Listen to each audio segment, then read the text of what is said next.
સહકારી આંદોલન સ્થિરતાના માટે શક્તિશાળી બળ તરીકે ઉભર્યું. સહકારી આંદોલન સ્થિરતાના માટે શક્તિશાળી બળ તરીકે ઉભર્યું છે, જેમાં વિશ્વભરમાં 3 મિલિયનથી વધુ સહકારીઓ અને 1 અબજ સભ્યો છે. 200 વર્ષના સમૃદ્ધ ઇતિહાસ સાથે સહકારીઓ 280 મિલિયન સીધી નોકરીઓ પેદા કરે છે, જે તેમના સ્કેલેબલ અને સ્થિર ઉકેલો પ્રદાન કરવાની ક્ષમતા દર્શાવે છે. સહકારીઓ સભ્ય માલિકી ધરાવતી સંસ્થાઓ છે જે શેર કરેલા આર્થિક, સામાજિક અને સાંસ્કૃતિક લક્ષ્યોને પ્રાથમિકતા આપે છે, નફા કરતા લોકોને ઉપર રાખે છે.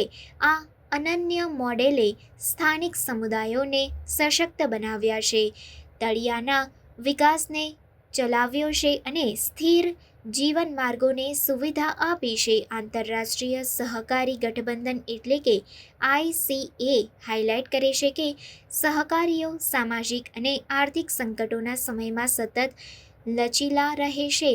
નવા ડિરેક્ટર જનરલ તરીકે હું આ ક્ષેત્રની વાર્તાઓ અને સિદ્ધિઓથી પ્રેરિત છું.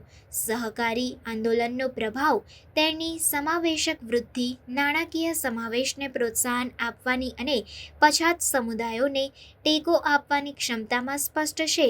ભારત દ્વારા આયોજિત ICAની આવનારી વૈશ્વિક પરિષદ સહકારી આંદોલનને વૈશ્વિક સ્તરે વધુ ઊંચે લેશે. ચાલો સહકારીઓના પ્રભાવને ઉજવવાનું અને પ્રોત્સાહન આપવાનું ચાલુ રાખીએ.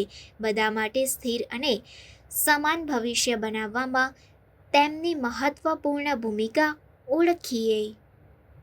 As a relatively new Director General, I'm amazed every day with what the cooperative world is showing. Storytelling, beautiful stories. And I think we are not good enough in that, because there are 3 million cooperatives in the world, around and about. They have produced 280 million direct jobs, has been done the calculations. And we are over 1 billion members in virtually all the member states of the United Nations in the world. So if we talk about scaling of sustainability, the cooperative movement is probably the most scaled example of all that. In a 200 years track record, it has scaled to 1/8 of humanity. So that is a large achievement.